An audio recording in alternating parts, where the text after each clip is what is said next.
Hello বন্ধুরা, আমি মনি। আজকে আরেকটি নতুন ভিডিওতে সকলকে স্বাগত জানাই। আজ সোমবারের সকাল, ঘড়িতে এখন সকাল 7:30 বাজে। অন্যদিন থেকে আজকে কিন্তু একটু দেরি করে ঘুম থেকে উঠেছি। বরের আজকে ডিউটি ছুটি থাকে, ছেলেমেয়েরও আজকে স্কুল টিউশন কোনোটাই নেই, যে কারণে একটু লেট করে ঘুম থেকে উঠলাম। আর ওয়েদারের অবস্থাও আজকে ভীষণই ভালো, একদম ঠান্ডা ঠান্ডা ওয়েদার, আর গুড়ি গুড়ি কিন্তু বৃষ্টি পড়ছে। ঘুম থেকে উঠেই দেখছি। তো সকাল সকাল এদিকে গরম গরম চা বসিয়ে দিয়েছি। তো চাটা এখন আমি খেয়ে নিই দুটো বিস্কিট দিয়ে। কেউ এখনো ঘুম থেকে উঠেনি, সব এক এক করে উঠবে, তারপর সব খাবে। ছেলে তো কালকে বলে দিয়েছে যে আমাকে 9টার আগে কিন্তু উঠাবে না। এদিকে বরকে চা দিচ্ছিলাম আর কি, তখনই হলো কি একটা খুব জোর আওয়াজ পেলাম, আর কারেন্টটা চলে গেল জানো। তো আমাদের বাড়ির সামনে হচ্ছে কিছু একটা পোলে কিছু একটা হয়েছে আর কি, যে কারণে কারেন্টটা গেছিল। আবার একটু পরে চলে আসলো, কিন্তু এখনো হচ্ছে আবারও গেছে জানো। তো যাই হোক, জানি না কতক্ষণে কারেন্ট আসবে না আসবে। আর এদিকে বরকে পাঠিয়েছিলাম একটু বাজারে, আলুটা ছিল না, এই তো কয়েকটা আলু আছে, আর বাকিটা হচ্ছে এখন নিয়ে আসলো। তবে এই গামলাটা দেখছি প্রচন্ড নোংরা হয়েছে, এটাকে ধুতে হবে। তারপরে আলুটা ভাবলাম রাখবো, আর তার সাথে আবার ভেন্ডি আর পটল এগুলো নিয়ে এসেছে, শসা টমেটোটা বলেছে। কারেন্ট যেহেতু নেই তাই আর কোনো ভিডিও করিনি, সমস্ত বাসি কাজগুলো অফ ক্যামেরাতে সেরে নিয়েছি। তারপর জানো তো একটু একটু রোদের আঁচ দেখা যাচ্ছিল,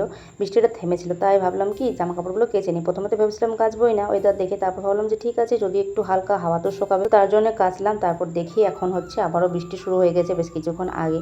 এবার কি করি, জামা কাপড় তো আর মেলা যাবে না। দেখো বৃষ্টির সময় এক জামা কাপড় শোকানোর অসুবিধা, আর এক হচ্ছে আমার এই যে সিঁড়ি দিয়ে হচ্ছে জল পড়ে, যে কারণে প্রত্যেকটা সিঁড়ি কিন্তু ভিজে যায়। আর এই জল পড়ছে, বৃষ্টি পড়ছে, দিয়ে হচ্ছে ভিজে ভিজে হচ্ছে ফুলগুলো তুলে নিয়ে আসলাম। তিথি আজকে বাড়িতেই আছে, একবার সকাল থেকে বৃষ্টিটা ছাড়িয়েছিল, কিন্তু তখন তিথি ফুলগুলো তোলেনি, তাই এখন ভিজে ভিজে আমি ফুল কয়েকটা তুলে নিয়ে এসে পুজোটা দিয়ে নিয়েছি। আর আজকে রান্না করব হচ্ছে এই যে চিকেন করব, তার সাথে হচ্ছে কাঁঠালটা যে বানিয়ে রেখেছিলাম কালকে, তো ওটাই হচ্ছে আজকে করব। আর এদিকে দেখো ভাতটা তো আগেই বসিয়েছিলাম, ভাত আর ওইদিকে আলু সেদ্ধ করতে দিয়েছিলাম, ভাতটা হয়ে গেছে। এদিকে হচ্ছে লেবুটা বললাম দিয়ে দিই চিকেনটাতে, তারপর ভাতটা নামিয়ে নেবো। আমার আবার না খুব একটা ভাত যদি নরম হয়ে যায় আমার একদমই ভালো লাগে না, ঝুরঝুরে ভাত না হলে কিন্তু আমার নিজেরই ভালো লাগে না, অন্য কারোর তো পরের কথা। তাই হচ্ছে ভাতটা ঠিক সময় মতো নামিয়ে নিয়েছি। এদিকে আলুটাও সেদ্ধ হয়ে গেছে, তো আলুটা থালাটাতে নামিয়ে রাখলাম। এখন একটুখানি হচ্ছে ডাবু দিয়ে ভেঙে দেবো। আর এদিকে কাঁঠালটা বললাম সিটিতে দিয়ে দিই, একটা সিটি দিয়ে দিলে সেদ্ধ হয়ে যাবে। ওটার বড়া বানাবো, কারণ এই কাঁঠালটা বড়া খেতেই বেশি ভালো লাগবে। তেমন তো কিছুই নেই, বীজগুলো ভেবেছিলাম আলাদা করে তরকারি করব, কিন্তু বীজ আর ওটার সাথে হচ্ছে দিয়ে দিয়েছি একেবারে। আর এদিকে জানো তো একটুখানি বৃষ্টিটা থেমেছে, অমনি আর কি যে গিয়ে হচ্ছে ছাদে কাপড়গুলো আবারও মিলে দিয়েছি। জলটা যদি একটু শুকিয়ে যায় তাহলেও হবে।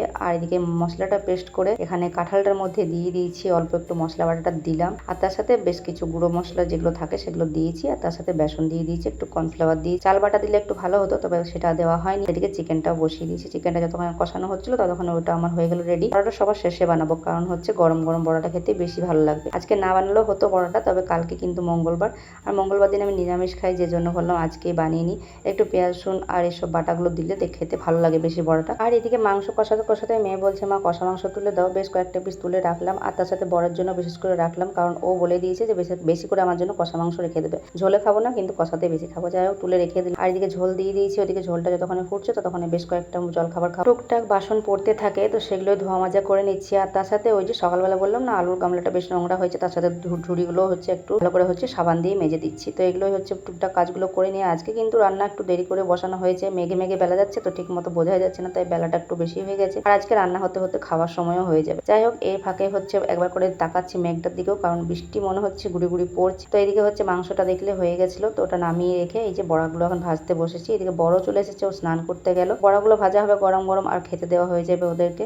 আর এদিকে দেখছি বৃষ্টি পড়ছে, এই রাতে কিন্তু আমি চলে গেছিলাম একবার বড়াটা দিয়ে। আবারও যেহেতু বৃষ্টি শুরু হয়ে গেছে, তাই ছাদে জামা কাপড়গুলো সব সিঁড়িতে ফেলে দিয়ে চলে আসলাম, যেটুকু হালকা জলটা শুকিয়েছে আর কি। তারপর বরকে আর মেয়েকে খেতে দিয়েছিলাম আগে, ওদের খাওয়া হয়ে গেছে। তারপর আমি রান্নাঘরের কাজগুলো গুছিয়ে এখন আমি আর শুভ খেতে বসেছি। তো বড়াটা খেয়ে জানো তো শুভ কি বলছে মা তুমি ভ্যারাইটিস বড়া কিন্তু দোকান দিতে পারো, বড়াটা এতটাই ভালো হয়েছিল খেতে। আর এখন জামা কাপড়গুলো মিলিয়ে নিচ্ছি। তো চলো আজকের মতো আসি।